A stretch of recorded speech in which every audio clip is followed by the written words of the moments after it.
certainly one of the most challenging preparations that we've had all year. These guys are really well coached, do a great job on both sides of the ball. So, this is all about how you finish. What do you choose? What you've done to this point in the season is great, but it really doesn't matter. This is almost like when you get into playoffs, it's a new season. So you really got to be able to stay focused, have, real intensity, real attention to detail, and not just in how you'd like to play in a game, but the habits that you create every day in practice. So we continue to try to emphasize the importance of that with our players. This is the fourth year of the early signing period. Probably a little more challenging this year than in most years because of the absence of being able to have contact.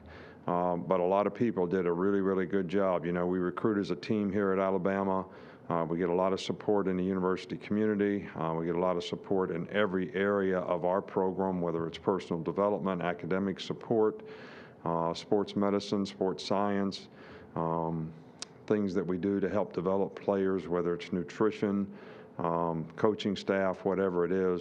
And I know that, we spend a tremendous amount of time on Zooms and videos to sort of create relationships that we didn't have the opportunity to create by, normal visits.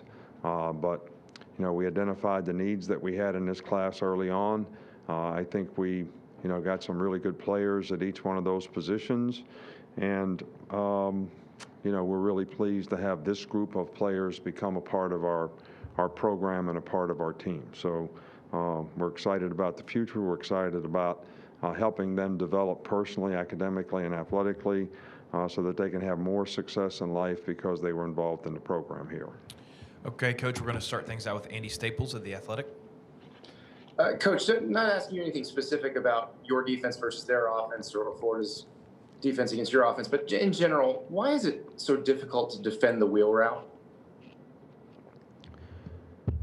Well, the mismatch gets created when the linebacker has the running back, and we call them RNX games where the X kind of picks the mic, and obviously they got some really good backs that can run these routes, and it's a challenge, and you got to really be on the same page of how you're going to try to match the pattern over there. And when you're playing man-to-man, it's a one-on-one matchup, and sometimes you got to navigate your way through where the X is, who's usually running some kind of an in-breaking route. So they've had a lot of success running those routes, and it's going to be a real challenge for us to be able to make sure we identify what we're playing and communicate so everybody's on the same page and give ourselves a chance to be able to defend it. We'll go to Michael Casagrande. Yeah, Nick, I just wonder if there's any update on Jaylen Waddle. There was a video the other day that had people hopeful that he might be coming back this week. Who? Where'd you get that information? I mean, his rehab is going great. He's out of a cast.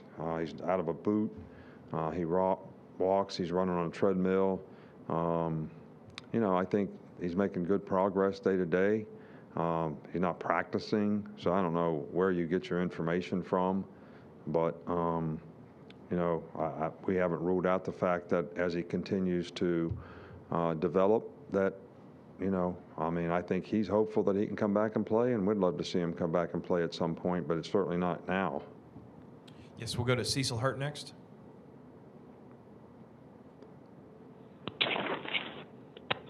Coach, just to touch on something that you mentioned earlier in kind of two parts, how hectic was today when you're trying to both prepare for the biggest game of the year because you're in postseason now and keep updated on your prospects?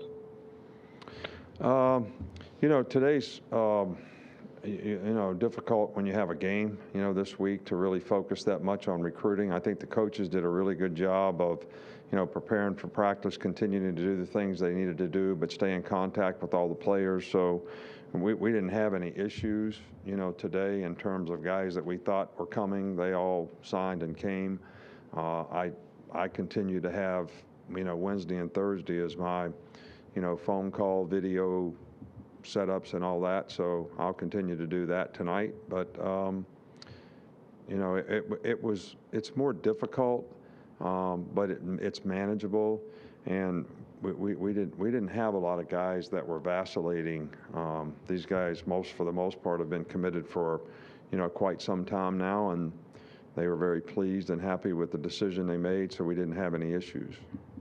We'll go to Charlie Potter. Hey, Coach. You guys were able to sign 4 wide receivers today. Just what do you like about that group collectively and individually? Well, you know, I think that sometimes when you have 4 guys like we had, the 2 that went out last year, Jerry and Ruggsy, and the 2 we have this year, you know, Waddle and Smitty, I mean, everybody knows they're on your roster, so it becomes a little bit difficult, and we're probably a little bit thin in numbers, you know, at receiver.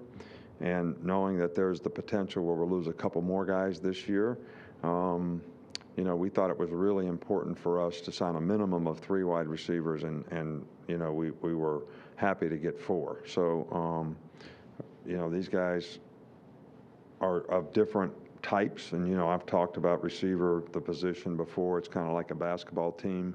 You know, you need a point guard, a shooting guard, a power forward. You need different kinds of players to really make an effective receiving core. And I think we got some big guys, we got some fast guys, so I'm really pleased with that group. A couple more. We'll go to Brett Hudson. Are there any more positional needs that y'all have in this recruiting class after what you've done today?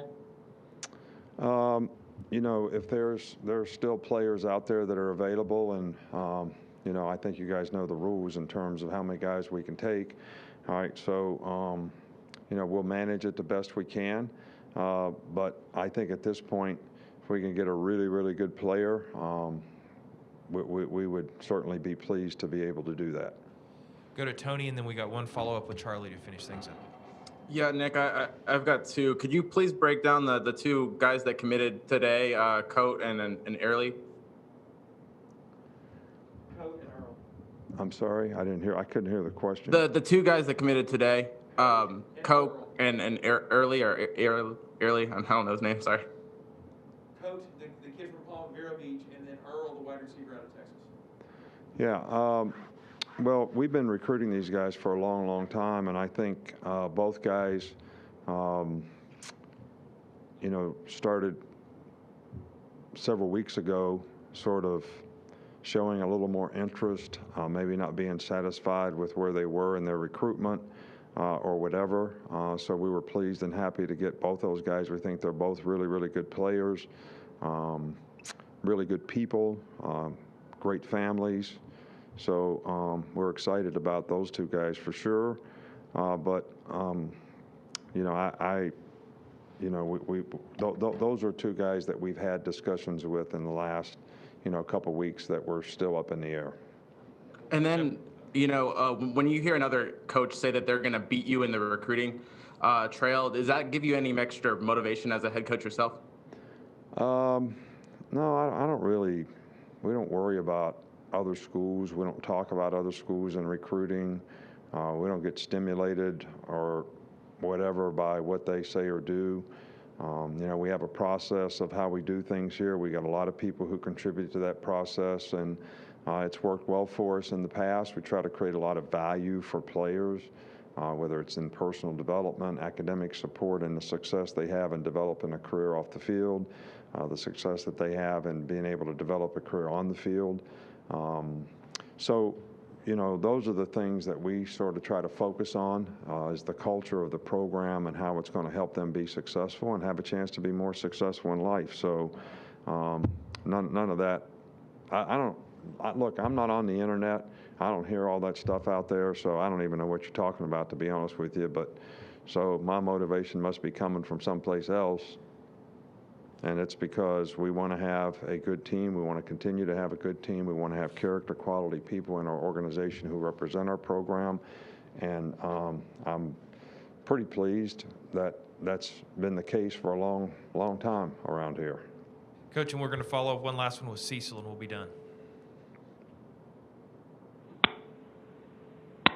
Hi, Coach.